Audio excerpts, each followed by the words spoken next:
Bismillahirrahmanirrahim. Assalamualaikum warahmatullahi wabarakatuh. Selamat pagi anak soleh dan soleha. Bagaimana kabarnya pada pagi hari ini? Semoga sehat walafiat dan tetap dalam lindungan Allah Subhanahu wa taala. Baik anak soleh dan soleha, sebelum kita masuk ke materi kita pada pagi hari ini, kita berdoa terlebih dahulu. Ustazah pimpin dari sini ya doanya. Sikap berdoa, tangan diangkat, kepala ditundukkan, berdoa dimulai. A'udzu billahi minasyaitonir rajim. Bismillahirrahmanirrahim.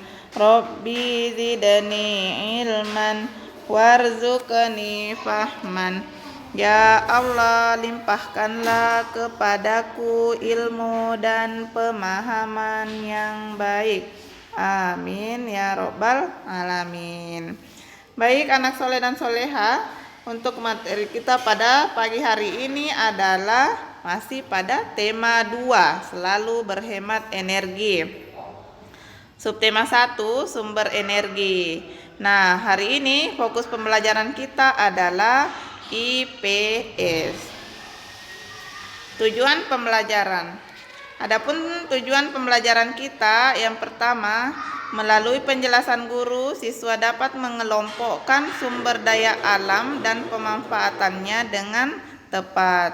Yang kedua, melalui pemberian tugas, siswa dapat menyebutkan contoh-contoh kegiatan untuk menjaga kelestarian sumber daya alam dengan sistematis. Nah, selanjutnya sumber daya alam. Sumber daya alam kita ini anak soleh dan soleha sangat banyak. Kita bisa lihat ya, di Indonesia itu memiliki sumber daya alam yang berlimpah. Disebut sumber daya alam karena berasal dari alam. Penduduk Indonesia dapat menikmati sumber daya alam tersebut untuk memenuhi kebutuhannya. Sumber daya alam banyak macamnya, misalnya tanah, air, perairan, tumbuhan, hewan, dan barang tambang. Perlindungan dan pengawetan alam harus terus dilakukan untuk mempertahankan keserasian dan keseimbangan sumber daya alam. Nah, apa itu sumber daya alam?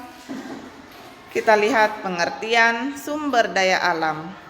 Sumber daya alam adalah segala sesuatu yang ada di alam dan dapat dimanfaatkan manusia untuk memenuhi kebutuhan hidupnya. Sumber daya alam juga dapat diartikan sebagai keadaan lingkungan dan manusia untuk memperbaiki kesejahteraannya.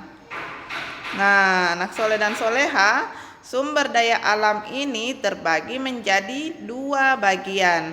Yang pertama, sumber daya alam yang dapat diperbaharui dan sumber daya alam yang tidak dapat diperbaharui. Sumber daya alam yang dapat diperbaharui adalah sumber daya alam yang tidak dapat habis atau punah jika digunakan terus-menerus, karena sumber daya alam ini dapat didaur ulang atau dapat tumbuh.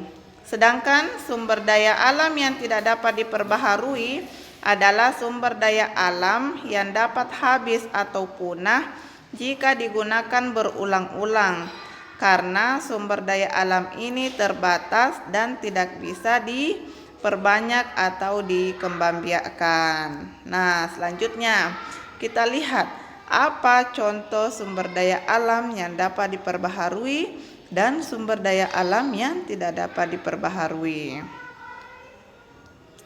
Nah, anak soleh dan soleha, ini dia contoh sumber daya alam yang dapat diperbaharui. Apa itu anak soleh? Nah, ini sumber daya alam yang dapat diperbaharui, contohnya ada tumbuhan, ada hewan, ada air, ada angin, ada tanah. Nah, sumber daya alam ini termasuk kelompok sumber daya alam yang dapat diperbaharui karena terus tersedia dan dapat kita kelola untuk kita perbanyak jumlahnya. Jumlah sumber daya alam ini sangat berlimpah. Agar sumber daya alam ini tetap tersedia, kita harus menggunakannya dengan bijak dan melestarikannya. Sumber daya alam ini sangat penting untuk dijaga keberadaannya. Nah, ini anak soleh ya.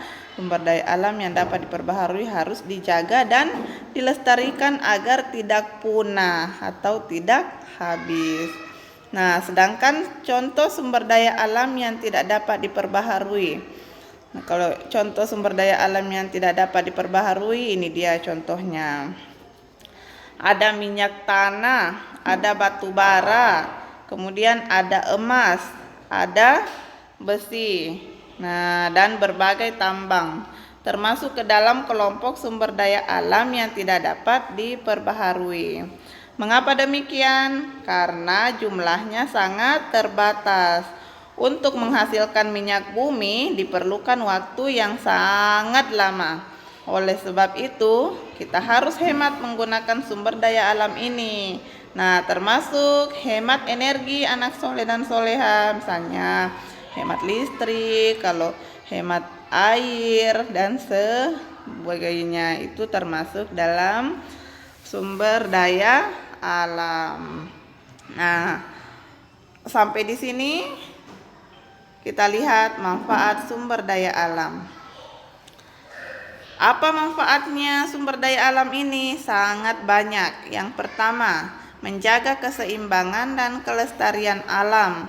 Yang kedua, memenuhi kebutuhan pangan manusia. Yang ketiga, sumber bahan bakar dan energi. Yang keempat, sebagai sumber energi pembangkit listrik. Yang kelima, sumber mata pencaharian. Yang keenam, sebagai cadangan devisa bagi negara. Masya Allah, sangat banyak manfaatnya sumber daya alam kita ini.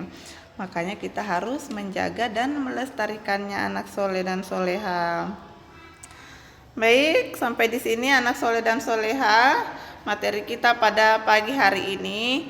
Untuk LKS-nya atau lembar kerja siswanya bisa dilihat nanti di WA ya. Jadi nanti Ustazah kirimkan, langsung dikerjakan di situ. Oke, Ustazah akhiri sampai di sini pertemuan kita pada pagi hari ini. Ustazah ucapkan wassalamualaikum warahmatullahi wabarakatuh.